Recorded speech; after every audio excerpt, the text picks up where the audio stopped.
3, 2, 1, aqui tá rolando já.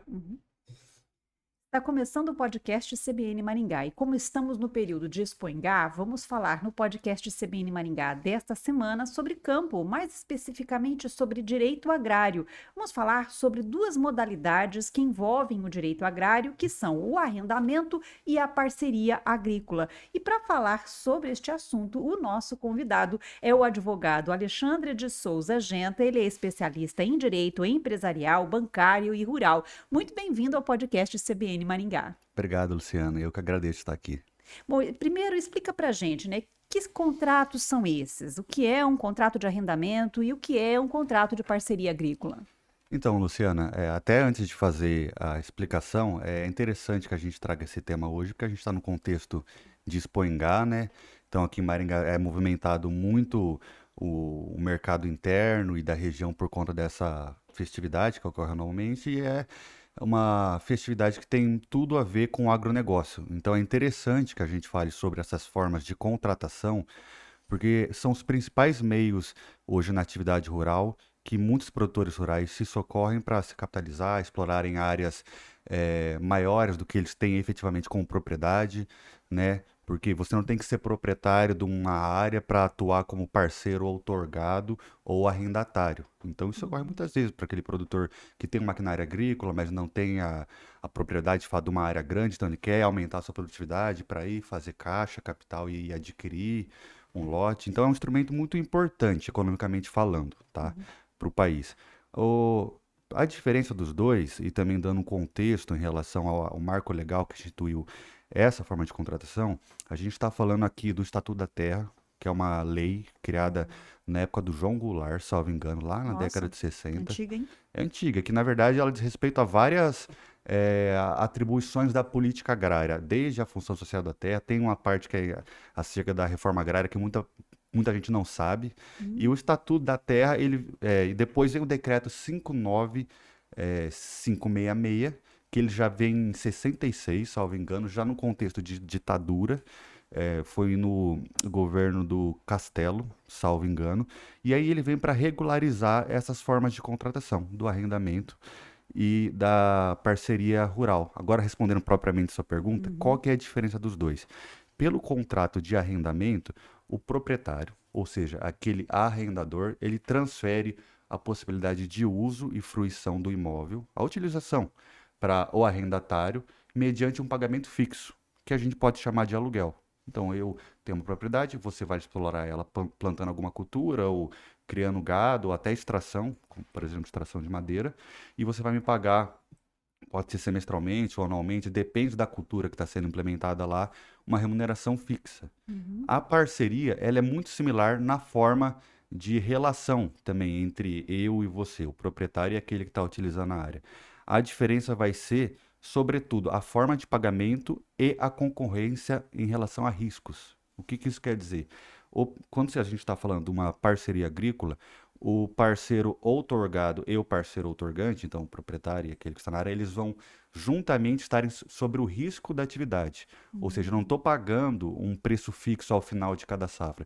Eu estou me comprometendo a pagar uma parte da produção. Se eu produzir menos, o parceiro outorgante também irá receber menos. Essa é a principal E diferença. se tiver prejuízo? Se tiver prejuízo, muitas vezes o parceiro outorgante pode até ficar no prejuízo. Só que normalmente, e essa é a importância de fazer um contrato muito bem redigido, né? É previsto as hipóteses que ele vai poder receber e não irá poder receber. A lei, o decreto e o Estatuto da Terra, eles têm uma previsão legal de qual seria o percentual máximo que o outorgante poderia receber, tá? Salvo engano, em relação à terra nua, se eu só entrego a terra para você utilizar, é 10%. E depois vai ter uma gradatividade. 20% se é a terra com benfeitoria, até 50% quando, por exemplo, você está produzindo, mas eu estou dando um maquinário. Então, como eu estou entrando mais no investimento da área, a minha capacidade de receber também é maior, aí eu posso receber até 50% da sua produtividade. E Entendeu? geralmente é um negócio entre proprietários de terras, por exemplo, um proprietário de terra que quer ampliar a sua lavoura, Uhum. a sua criação, a sua pastagem, enfim, e um proprietário de terra que não está utilizando a terra. São várias as situações que pode muitas vezes movimentar o proprietário a fazer esse tipo de Uhum, negociação. Pode ser o fato de que ele tem uma propriedade, por exemplo, aqui no Paraná e outra no Piauí, ele acha que o custo logístico para ir lá e atuar lá, levar maquinário uhum. para lá, às vezes é muito caro, então ele acaba preferindo arrendar. Às vezes se dá em situação de questões econômicas, por exemplo, a gente viveu ano passado uma queda muito grande do preço da saca da soja, hoje voltou a subir um pouco mais, mas às vezes aquele produtor que é proprietário se endividou e às vezes não quer correr o risco de uma nova safra, porque a atividade agrícola e Uhum, agropecuária ela é uma atividade de risco, né? sim, Querendo ou não, o produtor está suscetível a eventuais situações uma climáticas. indústria a céu aberto. Exato, pode ser estiagem, pode ser seca, pode ser muita chuva, pode ser até uma questão do insumo que ele utilizou. O preço, Hum, volatilidade do preço, e a gente é muito suscetível a isso, porque como país que exporta muito commodity, a gente fica suscetível à variação do dólar. Então, às vezes, o produtor pode fazer isso por uma questão de segurança, porque aí ele vai ter a certeza que ele vai receber ao final. Mas você também perguntou em relação a se é só entre proprietários e. Acho que eu entendi pessoas físicas a sua pergunta, né? é, né? Quem tem a terra Sim. são duas, ou também tem uma empresa, por É, exemplo, a gente vê casos de exato. usinas, né? Existem muito. Na verdade, usina de cana tem bastante aqui no Paraná. Uhum. Porque ela muitas vezes precisa ter uma colheita muito grande para fazer o etanol ou Ela precisa de açúcar, né? mais E terra. ela precisa de mais terra. Então ela entra também fazendo arrendamentos, aí ela, na verdade, é a arrendatária, né? Então ela vai Uhum. pagar um percentual da produtividade ou um aluguel já fixo para a parte que está arrendando para ela e o resto da produtividade ela leva para a usina para transformar em etanol ou açúcar, Mas no né? caso, por exemplo, de uma usina, ela também tem a condição de escolher se ela vai fazer um arrendamento ou uma parceria. Também, também. Essa situação de você escolher qual contrato que você vai utilizar se dá entre as partes.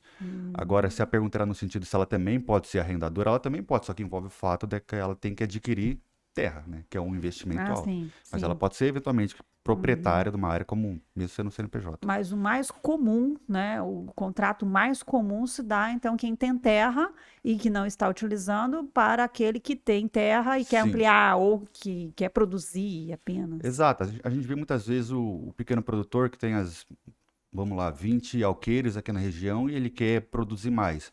Então Uhum. ele arrenda 150 e aí com isso ele vai tendo lucro, fazendo caixa para depois comprar mais uma área. Às vezes não aqui no Paraná, que a gente já tem um valor muito alto aqui do hectare, É, né? mas às vezes vai lá para o Mato Grosso ou o pessoal tá indo muito para o Piauí, para o Maranhão, né? Então Hum. tem se explorado assim outros Uhum. lugares do Brasil. Então, doutor, existe então uma diferença jurídica fundamental entre esses dois contratos, né? O fundamental seria a forma de pagamento, que uma é valor fixo e a outra é um Hum, percentual, e a concorrência nos riscos. Porque em hum, relação ao arrendamento, se a outra parte não produzir, não importa, ela tem que me pagar. Entendeu? E esse hum. tem sido muitas vezes o principal motivo de conflitos judiciais, né? Se tem uma safra muito ruim, o arrendatário não consegue ter renda para pagar o arrendador, e aí entra-se com demandas para discutir isso, uma prorrogação, coisas desse gênero. Ele tem que dar nesse contrato alguma garantia, algum bem como garantia? Normalmente no contrato de arrendamento não se dá, mas é possível. É possível que ele dê garantia da própria safra, né? Que Hum, seria o penhor agrícola, por exemplo. certo. É que muitas vezes eu não vejo o arrendatário dando a garantia da safra, porque muitas vezes para ele se financiar, para ele plantar, ele tem que se financiar. Então ele já deu em garantia muitas vezes para um banco, ou para Nossa, uma uma cooperativa, ou para uma. atividade muito É arriscada. arriscada. Tanto é que também essa é uma curiosidade, entre um dos Uhum, requisitos da lei, é obrigatório aquele que tem a terra, ele permitir que o parceiro ou arrendatário utilize a terra como garantia. Não a terra como propriedade, mas a terra como local da lavoura. uhum, Então, se eu sou o parceiro outorgado uhum, ou arrendatário e eu quero plantar e eu quero um financiamento bancário, ou aquele que está me dando a área, ele tem que autorizar eu chegar no banco e falar, olha, eu quero um crédito e eu estou dando em garantia em penhor essa safra de milho que vai ser produzida na lavoura A de tal pessoa. E ele tem que consentir com isso.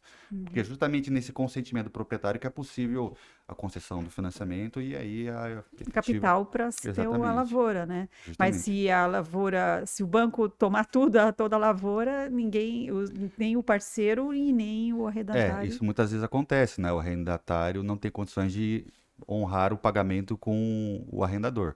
Aí as partes muitas vezes podem chegar no consenso de prorrogar, ou muitas vezes é o caso de rescisão de contrato por não pagamento, né?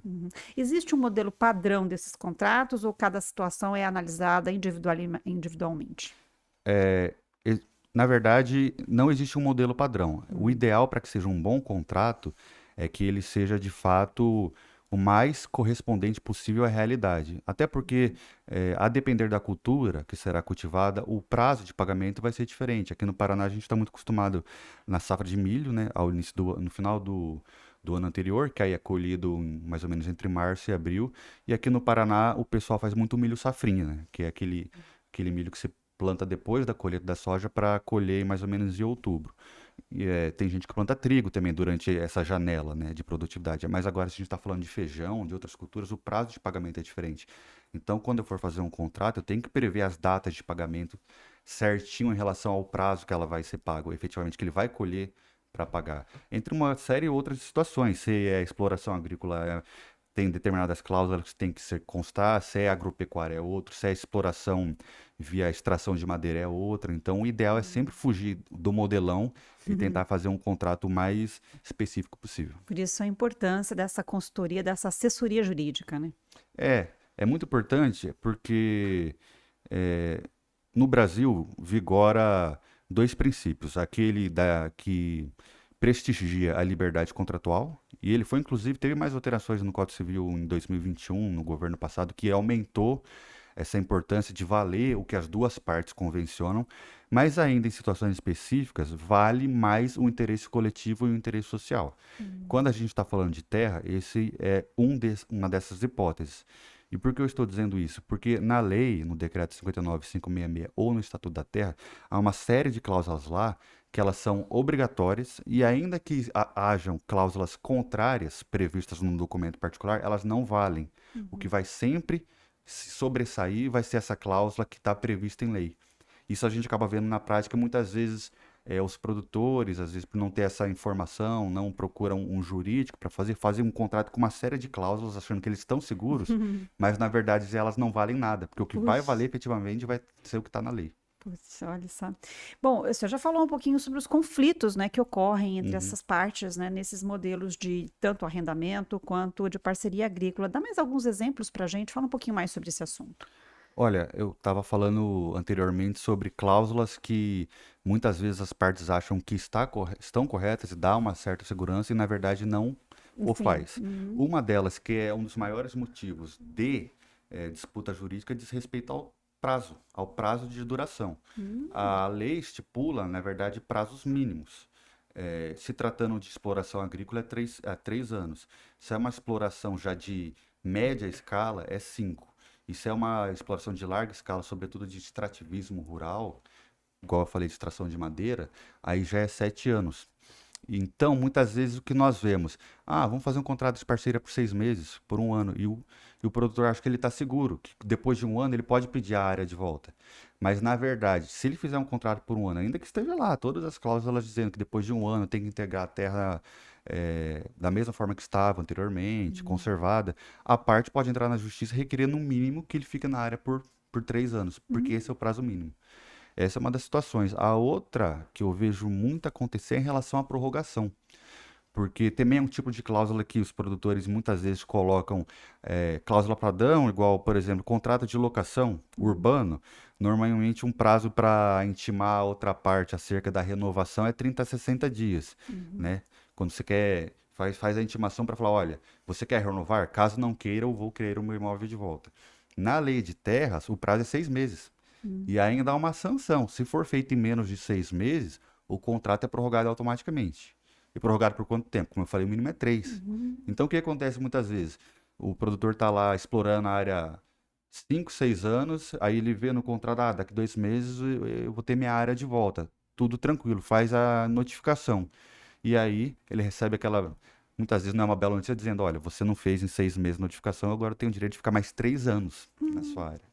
Então esse é um motivo também muito grande. Outros motivos são questão de benfeitoria, né? Ah, fez barracão no imóvel, agora ele vai sair, ele quer ser indenizado pelo que ele fez.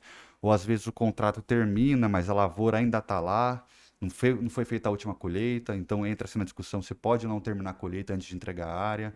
São várias as situações que levam a um litígio judicial. Parece muito com um contrato, por exemplo, de um aluguel de um apartamento, né? Sim, Que o inquilino tem que entregar o apartamento do jeito que encontrou, né? Tem sim. aquela vistoria. No contrato de terras também é a mesma coisa, assim, a entrega da terra depois. Se a gente seguir a lógica de benfeitorias, Ah, segue de forma muito parecida. Agora eu vou usar alguns termos que para o juridiquês é um pouco chato. ah, Porque, assim, benfeitorias elas podem ser de três tipos: necessárias, úteis ou voluptuárias. Essa palavrinha é difícil.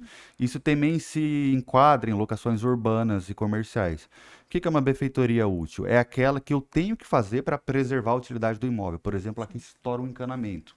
E você eu tem que estou locando consertar, né? aqui. Eu preciso fazer. E muitas vezes não preciso da autorização do locador, porque é algo tão urgente que eu tenho que fazer sob pena de, às vezes, danificar o próprio imóvel. Tão óbvio, né? Óbvio. Isso é muito óbvio. Essas são as necessárias, né? Agora, as úteis são aquelas que ajudam a atingir a finalidade do imóvel, mas não são que demanda tanta urgência, que não é aquele tipo de situação que, caso eu não faça, o imóvel vai ser prejudicado. Por exemplo, eu fizer uma curva de nível lá, preparar o solo, arar a terra de uma forma específica para que ela tenha uma melhor produtividade. E as voluptuárias são aquelas de mero deleite, que é simplesmente uma perfumaria. É o exemplo clássico que a gente aprende na faculdade, é alugar um imóvel e fazer uma piscina. Ah, eu ia dar esse exemplo e Então, perguntar que isso. aí realmente é só um afago para quem está morando lá, é um a mais, né? Não é Transformar a terra numa área de lazer. exatamente. Aí, sobre as voluptuárias, sempre tem que ter autorização da, de quem é o proprietário da terra. Mas a lei normalmente permite que, se você deixar o imóvel, caso você consiga remover ela, é possível. Não tem como remover uma piscina. Mas dependendo do que você fizer, às vezes uma escultura, alguma coisa assim, você consegue levar. Agora, em relação às úteis, sobretudo as necessárias, que você não precisa de autorização, a lei agrária ela segue a mesma lógica da lei de locação. Na verdade, é o contrário, porque a lei agrária é até mais antiga, né? Mais antigo. Mas qual que é a lógica? Eu não preciso da autorização, se for algo que vai prejudicar o imóvel, e quando eu for sair, eu tenho o direito de ser indenizado por aquilo que eu fiz. E até tem uma previsão muito interessante que pouca gente sabe, que é o direito de retenção. O que é isso? O arrendatário, ele pode falar, não, eu tenho direito de retenção, eu vou te entregar a área porque você me notificou com mais 6 meses de antecedência, mas eu só saio daqui desde que eu seja indenizado. É aquele direito de você reter o bem, a posse, até você ser indenizado. Isso é previsto em lei. Reter a posse até ser Até ser indenizado. indenizado pela benfeitoria necessária, né? E a forma de tributação, ela é diferente no caso do arrendamento, no caso da parceria agrícola, e isso pode influenciar a escolha do contrato? Ela é diferente, ela influencia muito. Ah, é? Por quê? Porque o arrendamento rural, a gente até usou a palavra aluguel aqui, que é um preço fixo que se paga. Esse preço pode ser em dinheiro ou em produto. Igual, eu fiz um contrato, eu tenho que entregar ao final da safra 20 mil sacas de soja. Mas não importa, há um preço fixo, né, que está se pagando. E aí, esse tipo de renda que o proprietário recebe, ele tem um enquadramento jurídico tributário, tal como um aluguel. Então, que imposto que vai incidir nele? O imposto de renda, naquela alíquota progressiva de 0, 7, 15, até 27%, tal como um imposto de renda. Já a parceria agrícola, ela é diferente. Ela entra naquela série de situações onde o produtor rural tem benesses fiscais com uma renda da atividade rural. E aí, para eu não entrar muito aqui no direito tributário, mas basicamente ele não vai pagar como um aluguel, seguindo essa alíquota de 0, 7, 15, 20. Mas ele vai pagar sobre aquela presunção que só se aplica ao produtor rural nesse tipo de negociação, de que não importa o tanto que ele vai receber, a incidência do imposto vai ser somente sobre 20%, que é o que é considerado o lucro dele. Porque a lei entende que os outros 80% vai ser custo, entendeu? Então dá uma diferença muito grande, assim, não vou explicar a conta aqui por A mais B, mas num valor de 100 mil, mais ou menos, seguindo uma lógica de arrendamento, a gente poderia estar falando de um pagamento de imposto de de 15 mil reais, alguma coisa assim, enquanto numa parceria rural seria coisa de R$ 1.000. É uma diferença de mais de 90%. E não existe nenhuma movimentação no Congresso para mudar isso? Parece-me que eu fiz uma reportagem Uhum. recentemente tratando disso. É, a situação de alterar a cobrança de impostos no setor rural sempre encontra muita resistência no Congresso. O produtor rural, de fato, além desse imposto, ele paga o fundo rural, mas também é uma alíquota baixa, e o que ele paga sobre imposto sobre a propriedade é o ITR, que seria como o IPTU Hum, na cidade. Só que ele também tem uma alíquota baixa comparado ao valor da terra, sobretudo. Então, assim, o produtor rural, ele paga, de certa forma, pouco imposto comparado à atividade industrial, por exemplo. Mas eu não quero ser mal entendido aqui. uhum. Tem um porquê dele pagar Uma pouco, porque explicação, né? é uma atividade muito importante para a nossa Arriscada, economia, né? arriscada. Se nós pegarmos a balança comercial do Brasil nos últimos anos, ela teve superávit na maioria das vezes por conta da atividade rural. Então, assim, é uma situação que eu vejo que sempre encontra muita resistência no Congresso, Entendi. justamente porque sabem dessas dificuldades do produtor e sabem que vai ser muito caro, politicamente falando, mexer nesse tipo de benefício que Uhum. está instalado faz tanto tempo.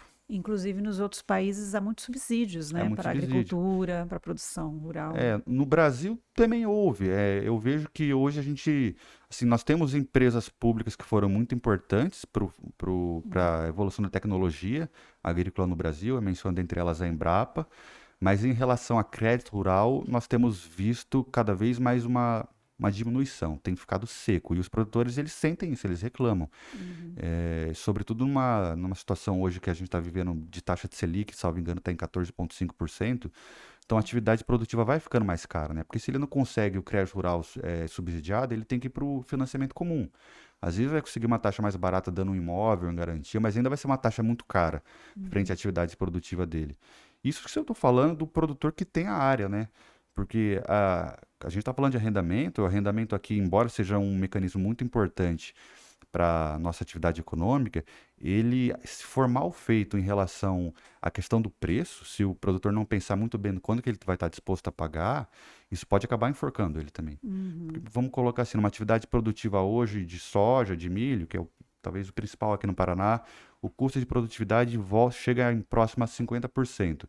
Se ele fechar o arrendamento rural dele em mais ou menos 20%, do que ele vai auferir, está sobrando 30% para ele. É. Aí ele faz um financiamento que ainda está cobrando 10 a 12% ao ano. Quanto que vai sobrar para esse produtor? Vai sobrar 20%, 15%? E Uhum. se ele tiver uma safra boa? E se ele tiver uma Poxa, safra ruim? é muito Entendeu? complicado, muito É difícil, complicado. né? É Muito complicado difícil. equalizar num contexto de arrendamento se você não fizer um bom contrato prevendo a forma de pagamento também. Uhum. E o que acontece com o contrato se uma das partes vier a falecer, né? Durante essa vigência de contrato? A lei é muito clara quanto a isso. E Ah, é uma daquelas cláusulas que eu falei, que você pode prever no contrato que, havendo o falecimento de uma das partes, ocorrerá o hum, encerramento do contrato. Mas hum, isso não vai ter validade. O que a lei prevê é que automaticamente assume a posição do arrendatário ou do arrendador os herdeiros dele, né? Então o contrato continua valendo? continua valendo normalmente. Uhum. E ainda é comum encontrar contratos informais? É incomum, é comum. E assim, é, não sei se todo mundo tem ciência disso, mas o contrato verbal, por lei, ele tem validade. Tem validade? Existe o contrato Olha. verbal. A gente fala do contrato escrito, o formal e o contrato verbal. Mas Mas como que se prova o contrato então, o verbal? contrato verbal normalmente é aprovado por testemunha, né? Só que é Hum, difícil. Assim, na prática, é uma prova difícil de se fazer, né? muito Porque arriscado, hein? é muito arriscado. Só que é curioso, né? Porque a gente está falando de arrendamento aqui, que eu expliquei que a lei determina muitas hipóteses que você tem que obrigatoriamente colocar no contrato, e se não colocar, Uhum. ela vai valer, porque está previsto em lei. Uhum. Mas a lei de arrendamento rural, ela prevê expressamente que o contrato rural oral tem validade, para Uhum. não deixar dúvida nenhuma de que se foi feito oralmente, ele vai ter validade. E o que isso quer dizer? Vamos voltar no caso lá do prazo de duração. Ah, eu acertei de boca que ele vai ficar 6 meses. Não, se você acertou de boca é 3 anos que seu arrendatário vai ficar. Hum, Entendeu? por isso tudo E, no no papel, né? papel, mas aí quando que ele entrou na área? Como que eu vou fazer essa contagem de 3 anos? Uhum. Desde quando ele começou a produtividade? Uhum. Se for parceria agrícola, pior ainda, porque aí as partes convencionaram quanto que cada uma vai receber. Vai ser 70-30, 80-20, eu vou entrar com insumo, você entra com veneno, eu entro com a máquina, você entra com a colheita, eu entro com o trator, você com a colheitadeira, e se chegar na hora, como que você prova isso, se não está muito bem discriminado no contrato? Conversas de WhatsApp, e-mails ajudam como prova? Ajuda. A conversa do WhatsApp, ela hoje já é bem reconhecida como meio de prova. É claro que, sendo o mais cauteloso possível, a gente sempre instrui se você tem uma conversa no WhatsApp, vai para um cartório de notas e faz uma ata notarial. Que é basicamente o tabelião ele vai abrir seu WhatsApp, ver o que está lá e ele vai certificar num documento público o que está escrito. Aí ele vai ter uma fé pública, esse documento, de forma que prejudica aquela alegação da parte que, olha, ele juntou os prints, mas ele não juntou na íntegra, ou na verdade ele alterou a conversa. Entendi. Entendeu? Olha, interessante. Agora, quais são os erros mais comuns, né, que a gente encontra na elaboração desses contratos? Eu acho que eu acabei me antecipando aqui, porque eu falei já em relação a prazo de duração, a notificação, em relação Esses a. são os principais. São os principais. Mas assim, se tratando de um erro mais comum, que eu vejo muitas vezes é que, como muitas dessas formas de contratação elas vêm pela cultura, pelos costumes, às vezes nós nos deparamos com contratos que são híbridos, de certa forma, ou seja, não tem a obrigação de pagar um preço fixo, então parece uma parceria, porque eu estou pagando em uma parte da produção, em produto, mas ao mesmo tempo não tem concorrência de despesa. Então a despesa é só de um lado. Então é como se fosse arrendamento e parceria ao mesmo tempo. E aí isso sempre vai gerar uma discussão judicial. Porque o lado prejudicado ele vai falar: olha, se eu estou pagando com base na produção, ele tem que me ajudar no custeio. E a outra parte também vai falar: olha, se eu não ajudei no custeio, ele tem que me pagar um preço fixo, ele não tem que pagar com base na produção. Então, justamente quando tem essa fusão entre os dois tipos de contrato, é onde é certeza que vai ter discussão jurídica. Tá certo, doutor. Muito obrigada pela Eu que participação no agradeço. podcast CBN Maringá. Então, eu agradeço, eu espero que todo mundo tenha uma boa semana, que vão a Expo Engá prestigiar, né, aqui em Maringá. E também desejo um excelente trabalho, especialmente os produtores rurais, né, que de fato são muito valiosos para a nossa Estão atividade de econômica. parabéns, né? Nós conversamos no podcast CBN Maringá com o advogado Alexandre de Souza Genta. Ele é especialista em direito empresarial, bancário e rural e falamos sobre contratos de arrendamento e de parceria agrícola. O podcast CBN Maringá fica por aqui. Até a próxima.